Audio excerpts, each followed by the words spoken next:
Hello everyone, welcome back to my channel. आज की इस वीडियो में हम लोग पढ़ने वाले हैं physics lesson physical quantities and measurement.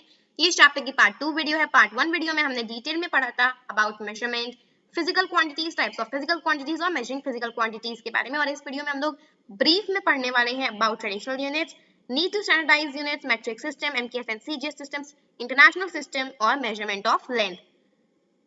शुरू करने से पहले मैं आपको बताना चाहूंगी कि अगर आप मुझे मेरे फेसबुक पेज पर नहीं फॉलो कर रहे हैं तो जरूर फॉलो कीजिएगा, क्योंकि इसका जो पीडीएफ है वो आपको मेरे फेसबुक पेज पे मिल जाएगा। ये है मेरे फेसबुक पेज की आईडी, इसका लिंक आपको डिस्क्रिप्शन बॉक्स में मिल जाएगा। चलिए सबसे पहले शुरू करते हैं अपने फर्स्ट टॉपिक से, जो है ट्रेडिशनल यूनिट्स। तो ट्रेडिशनल यूनिट्स होते क्या हैं? Traditional units are the units of ancient time. पुराने जमाने में जो हम यूनिट्स यूज करते थे मेजरमेंट करने के लिए, उनको हम कहते हैं ट्रेडिशनल यूनिट्स। अगर हम स्पेसिफिकली बात करें एशियन मेजरमेंट टूल्स यानी पुराने जमाने के मेजरमेंट टूल्स या फिर मेजरमेंट यूनिट्स के अबाउट बेबीलोन और इजिप्ट की, तो हमारी बुक में 4 मेन यूनिट्स दिए गए हैं: क्यूबिट, हैंडस्पैन, पाम और फिंगर्स। क्यूबिट क्या होता है? Cubit is the length of an adult person's forearm from below elbow to the tip of the middle finger. Cubit एक बड़े इंसान की एल्बो से लेकर मिडल फिंगर की टिप तक की जो लेंथ होती है उसको हम क्यूबिट कहते हैं। जैसे आप यहाँ पे जो मैंने इमेज अटैच करी है उसमें देख सकते हैं, ये हमारी एल्बो है। इस एल्बो से लेकर जो यहाँ पे ये टिप है मिडल फिंगर की, इसके बीच में जो लेंथ है उस लेंथ को हम लोग कहते हैं क्यूबिट। यही बात करें हैंड स्पैन की, तो हैंड स्पैन जो होता है वो एक आउटस्ट्रेच्ड हैंड की थंब की टिप से लिटिल फिंगर की टिप तक की लेंथ को हम लोग हैंड स्पैन कहते हैं। जैसे आप यहाँ पे देख सकते हैं, यहाँ पे मैंने इमेज लगाई है, आउटस्ट्रेच्ड हैंड यानी फैला हुआ हाथ है, और ये थंब है, इसकी जो टिप है यहाँ से लेकर और लिटिल फिंगर की जो टिप है, इसकी जो लेंथ है इन दोनों के बीच में, इसको हम लोग कहते हैं हैंड स्पैन। पाम क्या होता है? Palm is the width of the hand. हाथ की जो विड्थ होती है यानी उसका जो चौड़ाई होती है उसको हम लोग पाम कहते हैं। फिंगर्स यहाँ पे नॉर्मल फिंगर्स की बात नहीं करी जा रही है, सिर्फ और सिर्फ हमारे मिडिल फिंगर की बात करी जा रही है। तो फिंगर क्या होता है? मिडिल फिंगर की जो चौड़ाई होती है उसको हम लोग यहाँ पे फिंगर्स कह रहे हैं, जिसका जो सेकंड नेम है वो है डिजिट्स। तो ये तो हो गया बात बेबीलोन और इजिप्ट के ट्रेडिशनल यूनिट्स की। अब अगर हम बात करें ग्रीक्स की, तो ग्रीक्स ने क्या किया था? उन्होंने फुट को अपना फंडामेंटल यूनिट ऑफ लेंथ की तरह डेवलप किया था। फुट क्या था? Foot was the length of an adult person bear foot. एक बड़े इंसान का नंगे पैर, जो पैर यानी फुट की लेंथ थी, उसको वो लोग फंडामेंटल यूनिट ऑफ लेंथ के उन्होंने डेवलप किया था। They measure time with the movements of the sun, moon and other heavenly bodies. जो ग्रीक्स थे वो क्या करते थे? वो टाइम को मेजर करते थे। किससे करते थे? सन, मून और अदर हेवनली बॉडीज, जिसमें आपके स्टार्स वगैरह आते हैं, तो उन सब के जो मूवमेंट्स होते थे उससे वो टाइम को मेजर करते थे। During the medieval period, which means relating to the Middle Ages, one of the most popular systems of measurement was the British traditional system known as the foot-pound second (FPS) system. Medieval period मतलब Middle Ages से related, ठीक है? तो Middle Ages से related जो period था उसमें क्या हुआ, एक बहुत popular measurement का system जो था वो था British traditional system, जिसको हम लोग कहते हैं foot-pound second system यानी FPS system। इस system में foot जो था वो length का unit था और pound मास का यूनिट था और सेकेंड टाइम का यूनिट था। Each foot consisted of 12 inches. हर एक फुट 12 इंचेस में कंसिस्ट करता था। Each inch being the length of 3 barleycorns spaced end to end. अभी हमने देखा कि each foot consisted of 12 inches, तो ये 12 इंचेस जो थी उसमें से जो हर एक इंच था वो 3 बारलेकॉन्स की लेंथ का था, जो 3 बारलेकॉन्स एंड टू एंड प्लेस थे। The word inch comes from the Latin word uncia meaning 1/12 part. जो इंच वर्ड है ये कहाँ से आता है? ये एक लैटिन वर्ड, जो कि लैटिन वर्ड है उंशिया, उससे डिराइव हुआ है, ठीक है, जिसका उंशिया का मतलब होता है 12th part. What was the need to standardize units? Units को स्टैंडर्डाइज करने की हमें क्या जरूरत पड़ी? The traditional units were not uniform as the length of a cubit, foot and handspan varied from person to person according to their body size. अब हर एक इंसान का जो क्यूबिट होता, फुट और हैंडस्पैन था वो डिफरेंट था। मतलब एक इंसान का 12 है तो किसी का 16 होगा, किसी का 14 होगा, तो उनकी बॉडी साइज और एज पे वो डिपेंड करता था, वो वैरी करता था। इसीलिए जो ट्रेडिशनल यूनिट्स थे वो यूनिफॉर्म नहीं थे। तो इसलिए क्या हुआ, हमें तो ये ऐसे यूनिट्स हम यूज नहीं कर सकते थे साइंटिफिक मेजरमेंट्स के लिए, क्योंकि साइंटिफिक मेजरमेंट्स में एक्यूरेसी प्राइम कंसर्न थी। बट ये तो सेम था ही नहीं, तो हम कैसे यूज करते? इसीलिए people felt the need to have standard units which could be used for accurate measurement and could be accepted universally. इसीलिए लोगों को ये जरूरत पड़ी कि उनके पास स्टैंडर्ड यूनिट्स हो, ताकि वो एक्यूरेट मेजरमेंट के लिए यूज कर सके, और ऐसे उनके पास स्टैंडर्ड यूनिट्स हो वो यूनिवर्सली एक्सेप्ट हो सके। यूनिवर्सली का मतलब है वो इंडिया में एक्सेप्टेड है तो फिर फॉरेन में भी एक्सेप्टेड होना चाहिए, इंडिया और फॉरेन में है तो फिर उसको स्पेस में भी वो एक्सेप्टेड होना चाहिए। नाउ अगर आपके एग्जाम में एक क्वेश्चन आता है, अराइज होता है, what was the need to standardise units, तो इन शॉर्ट आप यहाँ से लिख सकते हैं पीपल फेल्ट से यूनिवर्सली तक। नाउ अगर हम बात करें मैट्रिक सिस्टम की, तो 1791 में क्या हुआ, जो फ्रेंच एकेडमी ऑफ साइंसेस थी, उन्होंने एक ऐसा सिस्टम डेवलप किया मेजरमेंट का जो सिंपल भी था और वो साइंटिफिक भी था। इस सिस्टम में जो लेंथ का यूनिट था वो था मीटर। इसी वजह से जो सिस्टम का नाम पड़ गया, सिस्टम का नाम क्या पड़ गया, मैट्रिक सिस्टम। द यूनिट, अभी तो हमने देखा कि यूनिट ऑफ लेंथ मीटर था, यूनिट ऑफ मास क्या था, ग्राम, और यूनिट ऑफ कैपेसिटी या फिर आप कह सकते हैं यूनिट ऑफ वॉल्यूम क्या था, लीटर था। Now, अगर हम बात करें एमकेएस एंड सीजीएस सिस्टम की, सबसे पहले मैं आपको बताना चाहूंगी ये दोनों सिस्टम अलग अलग है, एमकेएस सिस्टम अलग है और सीजीएस सिस्टम अलग है। With the passage of time the metric system give rise to two variants. जैसे जैसे समय गुजरता गया तो हमने जो यहाँ पे एक मेट्रिक सिस्टम पढ़ा, इस मेट्रिक सिस्टम ने दो अलग अलग वेरिएंट्स को राइज दिया। कौन से, एमकेएस सिस्टम और सीजीएस सिस्टम को। नाउ मैंने यहाँ पे एक ऐसा डिफरेंस आप लोगों के लिए प्लेस किया, आप इसे स्टडी कर सकते हैं। एमकेएस सिस्टम क्या था, the system which used the meter kilogram second MKS as units came to be known as the MKS system। ऐसा सिस्टम जो मीटर किलोग्राम सेकेंड को यूज करता था एज देयर यूनिट्स, वो उसका नाम क्या पड़ गया, उसका नाम हो गया एमकेएस सिस्टम। और यही जो सीजीएस सिस्टम है वो एक ऐसा सिस्टम है जो कि सेंटीमीटर ग्राम सेकेंड यूनिट्स पे बेस्ड है और इसीलिए हम इसको कहते हैं CGS system. Now, international system. During the 20th century, the MKS system became more popular than the CGS system. 20th century में क्या हुआ, जो MKS system था वो CGS system से ज़्यादा popular हो गया, लेकिन दो दो सिस्टम्स थे तो इसमें जो यूजर्स थे वो उनके पास मतलब उनको कंफ्यूजन हो जाता था कि कौन सा हमें कब यूज करें, तो उनको इंटर कन्वर्जन की जरूरत पड़ी। तो ऐसे हमें जरूरत पड़ी कि हमारे पास सिर्फ और सिर्फ एक ही वन यूनिवर्सल सिस्टम है, क्योंकि एमकेएस और सीजीएस दोनों सिस्टम है, तो इसलिए कंफ्यूजन ना हो, इसलिए हमारे पास सिर्फ और सिर्फ एक यूनिवर्सल सिस्टम हो। तो इसके लिए क्या किया गया, जो 1960 में general conference of weights and measures Paris पे मिले और उन्होंने अडॉप्ट किया इंटरनेशनल सिस्टम ऑफ यूनिट्स, मतलब एसआई इसका शॉर्ट फॉर्म है। अब ये आपको समझना पड़ेगा एसआई सिस्टम हम इसको कहते क्यों हैं, नाम तो इसका इंटरनेशनल सिस्टम ऑफ यूनिट्स है। तो क्या हुआ, जो French name international system of units का था वो था ले सिस्टम इंटरनेशनल डी यूनाइट्स। तो इसका जो फर्स्ट टू इनिशियल्स है, ली को छोड़ के जो फर्स्ट टू इनिशियल्स है एस और यहाँ से आई, इनको लेकर जो सिस्टम का नाम यूनिवर्सली फेमस है या यूनिवर्सली हम इसको कहते हैं वो है एसआई सिस्टम। तो यहाँ पे जो हमने फंडामेंटल फिजिकल क्वांटिटीज डिटेल में लास्ट वीडियो में पढ़ी थी, तो उसका जो यहाँ पे मैंने SI units with their symbol place कर दिया है, एक टेबल मैंने बना दी, इससे आपको एग्जैक्टली क्लियर हो जाएगा।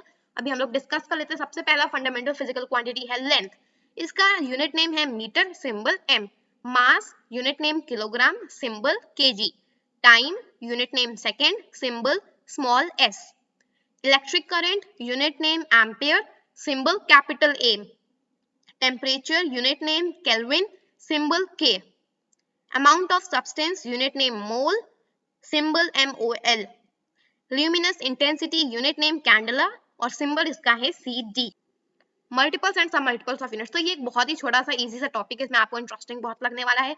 तो कई बार क्या होता है, जो एसआई यूनिट का साइज होता है वो या तो बहुत छोटा होता है फिर वो बहुत बड़ा होता है किसी एक सर्टेन क्वांटिटी को मेजर करने के लिए। फॉर एग्जांपल यहाँ पे एग्जांपल दिया गया है कि एक जो मीटर है वो एक बहुत छोटा यूनिट है, अगर हमें दो शहरों यानी दो सिटीज के बीच का हमें डिस्टेंस मेजर करना है, और वहीं पर ये एक बहुत बड़ा यूनिट है अगर हमें किसी वायर की थिकनेस मेजर करनी है।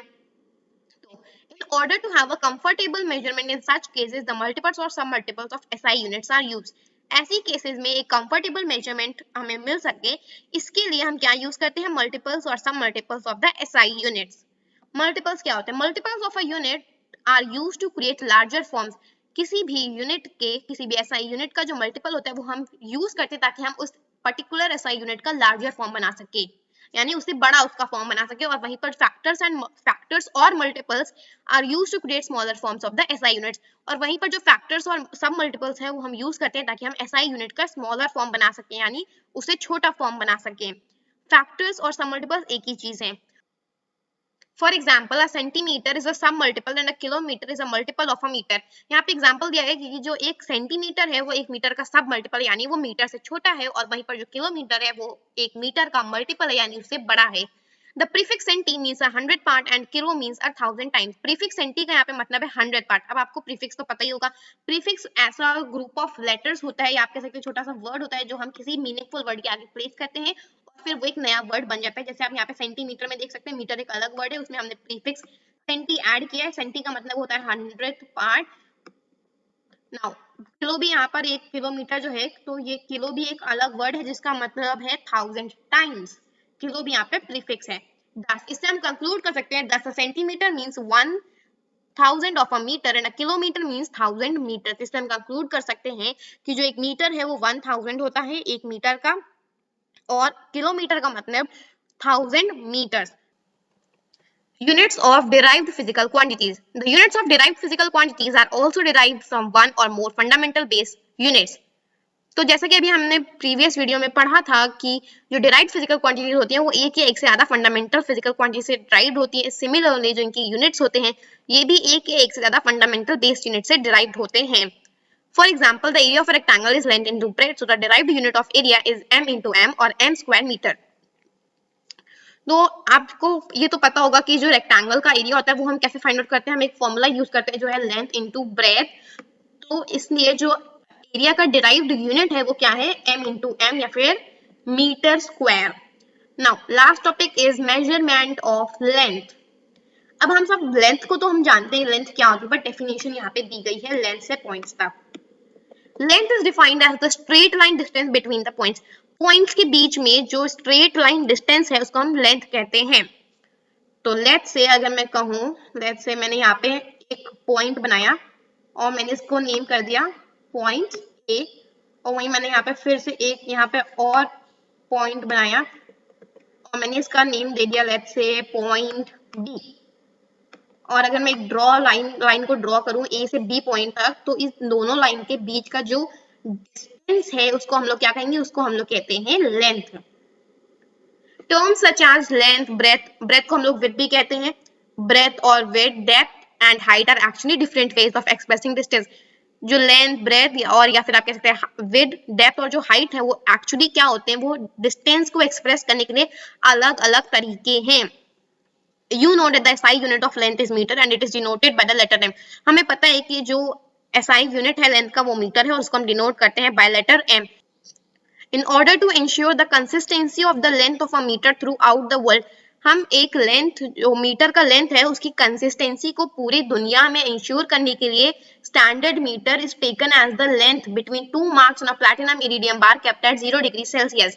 तो हमने पूरी वर्ल्ड में मीटर की लेंथ की जो कंसिस्टेंसी है उसको इंश्योर करने के लिए एक स्टैंडर्ड मीटर लिया है। जो स्टैंडर्ड मीटर क्या है, कैसे लिया गया है, एज द लेंथ बिटवीन एक प्लैटिनम इरिडियम बार जो कि 0 डिग्री सेल्सियस पे रखा गया है, उस पे जो 2 मार्क्स है उसकी जो लेंथ है उसको हमने लिया है स्टैंडर्ड मीटर। कहाँ रखा गया है ये, international bureau of weights and measures पे रखा गया है, सिवरिस पे रखा गया है पेरिस के पास फ्रांस में। A copy of the original metre is kept by all countries to check the accuracy of metre rulers used by them. तो जो ये international bureau of weights and measures पे हम रखा गया है स्टैंडर्ड मीटर, इसकी जो कॉपी है वो सारे के सारे कंट्रीज यानी सारे के सारे देशों के पास है, ताकि वो एक जो मीटर रूलर वो यूज कर रहे हैं उसकी जो एक्यूरेसी है वो चेक कर सके। और इंडिया में जो स्टैंडर्ड मीटर है वो कहाँ पे रखा गया है, नेशनल फिजिकल लैबोरेटरी जो दिल्ली में है वहां पे रखा गया है standard metre. Now common devices used to measure length, कौन कौन सी ऐसी डिवाइसेस हैं जिनको हम लेंथ को मेजर करने के लिए डे टू डे लाइफ में यूज करते हैं। Ruler, metre rod, measuring tape, हम लोग इसकी बात करने वाले हैं। सबसे पहले है ruler. A ruler is the most commonly used device to measure small length. Ruler को हम लोग क्यों यूज करते हैं, मोस्टली हम यूज करते हैं छोटी यानी स्मॉल लेंथ को मेजर करने के लिए। ये जनरली दो साइजेस में अवेलेबल होती है, 15 सेंटीमीटर यानी 6 इंचेस और 30 सेंटीमीटर मतलब 12 इंचेस।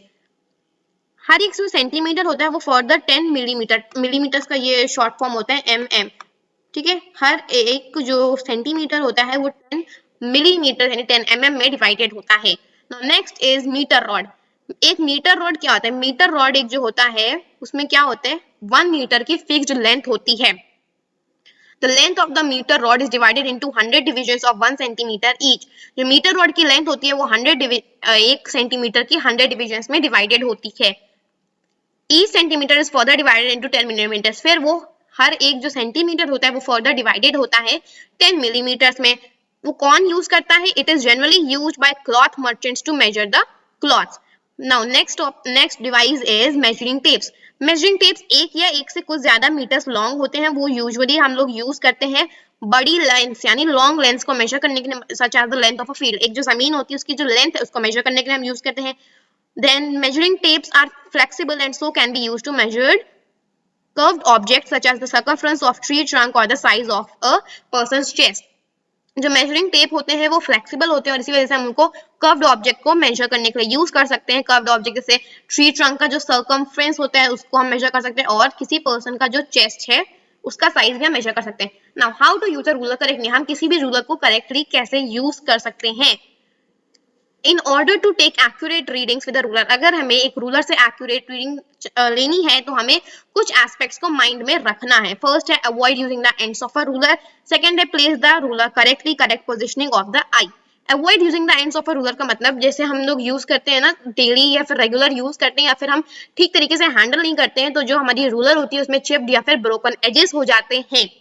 इसको अवॉइड करने के लिए हम क्या कर सकते हैं? जो हम ऑब्जेक्ट मेजर कर रहे हैं उसका जो लेफ्ट एज है, जो इसका लेफ्ट कॉर्नर है, उसको हम रूलर के 0 मार्क पर प्लेस नहीं करना चाहिए। नेक्स्ट है प्लेस द रूलर करेक्टली। हमें हमेशा रूलर को पैरेलल, जो हम लेंथ मेजर कर रहे हैं उसके पैरेलल रख के मेजर करना चाहिए। Also place the ruler as near as possible to the object. हमें जो भी ऑब्जेक्ट हम मेजर कर रहे हैं उसके पास जितना हो सके उतना पास हमें रखना चाहिए रूलर को। नेक्स्ट है करेक्ट पोजिशनिंग ऑफ द आई। आई की पोजिशनिंग कैसी होनी चाहिए? करेक्ट होनी चाहिए। अगर हम किसी रूलर जो कि हॉरिजॉन्टली रखी गई है और हम उसको उससे हमें मार्क पढ़ना है तो हमें क्या करना होता है? जो हमारी आई होती है वो वर्टिकल यानी स्टैंडिंग होनी चाहिए। किसके ऊपर होनी चाहिए? जो मार्क हम पढ़ रहे हैं। और वहीं पर अगर हमारी रूलर वर्टिकल यानी रूलर स्टैंडिंग में है तो फिर हमारी आई होनी चाहिए जो मार्क हम पढ़ रहे हैं उसकी लाइन में। The error that can arise due to the wrong positioning of the eye is called parallax error। ये एक ऐसा एरर है जो कि अराइज हो सकता है ड्यू टू द, अगर हमारी आई की पोजीशन सही नहीं है तो ये अराइज हो सकता है एरर जिसको हम कहते हैं पैरेलैक्स एरर। तो ये यहाँ पे आपकी बुक में भी इमेज दी गई है वो मैंने यहाँ पे प्लेस कर दी है। इसमें क्या हो रहा है? जो ये कॉर्नर वाले दो बच्चे हैं इन्होंने क्या किया है? इन्होंने एक जो रूलर हॉरिजॉन्टली है रखी गई है वो उनको कैसे देख रहे हैं? उनको स्लैंटिंग देख रहे हैं यानी टेढ़ा देख रहे हैं, टेढ़ी डायरेक्शन से देख रहे हैं। तो इनके में क्या होगा? पैरेलैक्स एरर अराइज होगा। और वहीं पे जो ये मिडिल वाला बॉय है इन्होंने क्या किया है? ये जो रूलर उस पे हॉरिजॉन्टली प्लेस्ड है उन्होंने उस पे जो मार्क है उसको वो वर्टिकली देख रहे हैं जिसकी वजह से इनके में पैरेलैक्स एरर अराइज नहीं होगा। तो thank you so much for watching this video. I hope आप लोगों को समझ में आ गया होगा। जितना बचा है वो मैं पार्ट 3 वीडियो में कवर करवा दूंगी। और अगर आपको कोई भी डाउट है तो वो आप मुझे पूछ सकते हैं कमेंट सेक्शन में। I will surely reply to them and if this video was helpful for you then please like and share my video with your friends and also don't forget to subscribe my channel. Bye bye and take care. Now I'll meet you in my next video.